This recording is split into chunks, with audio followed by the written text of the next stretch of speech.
Hello friend, आपका स्वागत है मेरे यूट्यूब चैनल सैनिक क्लास सक्सेस में। जैसा कि आपको पता है कि हम चैप्टर आइज को पढ़ा रहे थे, जो कि 10th और 12th दोनों में आता है। तो कल हमने पिछली क्लास में आपको बताया था कि निकट दृष्टि दोष और निकट दृष्टि दोष से बचने के उपाय है, यानी कि उसके लिए उसको निकट दृष्टि दोष को दूर करने के लिए कौन से लेंस का यूज किया जाता है। तो हमने कल बताया कि निकट दृष्टि दोष में निकट की वस्तुएं दिखाई देती है लेकिन दूर की वस्तुएं नहीं दिखाई देती है। तो उसके लिए क्या किया था, अवतल लेंस का यूज किया था, यानी कि कॉनकेव लेंस का यूज किया गया था। लेकिन आज का टॉपिक रहने वाला दूर दृष्टि दोष और उनका निवारण। यानी पहले हम जानेंगे कि दूर दृष्टि दोष क्या होता है, फिर उनके बाद वो किस कॉज के कारण होता है, यानी किन कारणों से होता है, और उसके बाद जानेंगे कि उनका निवारण किस प्रकार किया जाता है। तो आइए स्टार्ट करते हैं। लिखा हुआ है कि इस दोष में दूर की वस्तुएं तो स्पष्ट दिखाई देती हैं, परंतु पास की वस्तुएं स्पष्ट नहीं दिखाई देती है।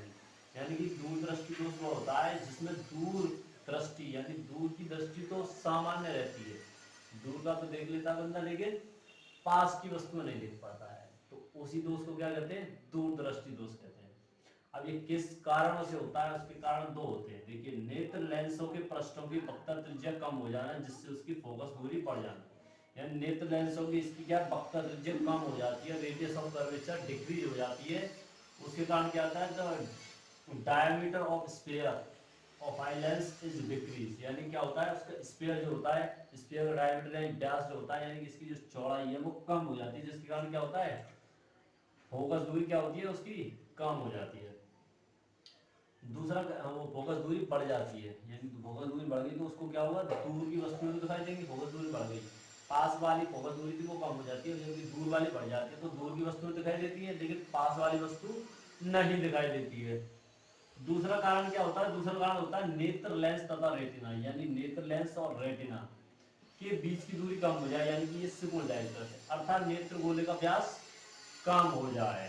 तो क्या हो, नेत्र गोले का व्यास क्या हो जाता है, कम हो जाता है। यानी ये गोला है, इसका डायमीटर क्या होता है, कम हो जाए। यानी पूरा डायमीटर है ये क्या है, कम हो जाए, सिकुड़ के पास में आ जाए। तो क्या होता है, रेटिना से पहले ही प्रतिबिंब बन जाता है या रेटिना के बाद बनता है। तो क्या होता है, प्रतिबिंब रेटिना पर नहीं बन पाता है, जिसके कारण क्या होता है, उसको दूर की वस्तु दिखाई देती है लेकिन पास की वस्तु नहीं दिखाई देती है। अब इसके निवारण के लिए क्या करते हैं, हम एक कॉन्वेक्स लेंस लेते हैं, जिसे हम हिंदी में कहते हैं उत्तल लेंस लेते हैं। कह रहा है इस दोष को दूर करने के लिए उपयुक्त फोकस दूरी यानी कि यूजेबल फोकस लेंथ का एक कॉन्वेक्स लेंस का यूज किया जाता है। अब कॉन्वेक्स लेंस का यूज करने से कैसे दूरदर्शी दोष दूर होता है, तो वो इस फिगर से समझेंगे। देखिए, इस फिगर में आई दी गई है, इसमें एक लेंस हुआ है नेत्र लेंस, जो भी ये भी कॉन्वेक्स लेंस होता है। इसके सामने क्या है, जैसे हम ग्लास पहनते चश्मा पहना दिया जाता है, उसको कॉनकेव लेंस का यानी कि उत्तल लेंस का ही बना दिया। अब ये दूर की वस्तु है, दूर की सो दिखाई दे रही है लेकिन निकट की नहीं दिखाई दे रही है।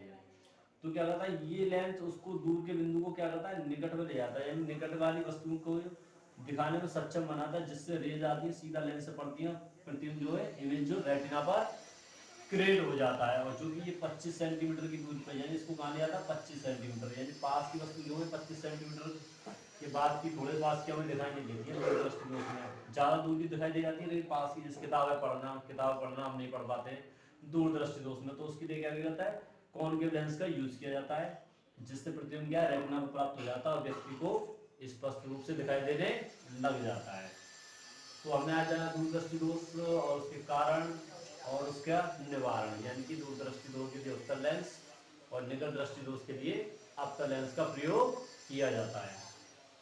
कल हम नेक्स्ट क्लास में मिलेंगे नए कंटेंट के साथ में। अगर हमारी आपको वीडियो पसंद आती है, चैनल को लाइक करें, शेयर करें और सब्सक्राइब करें।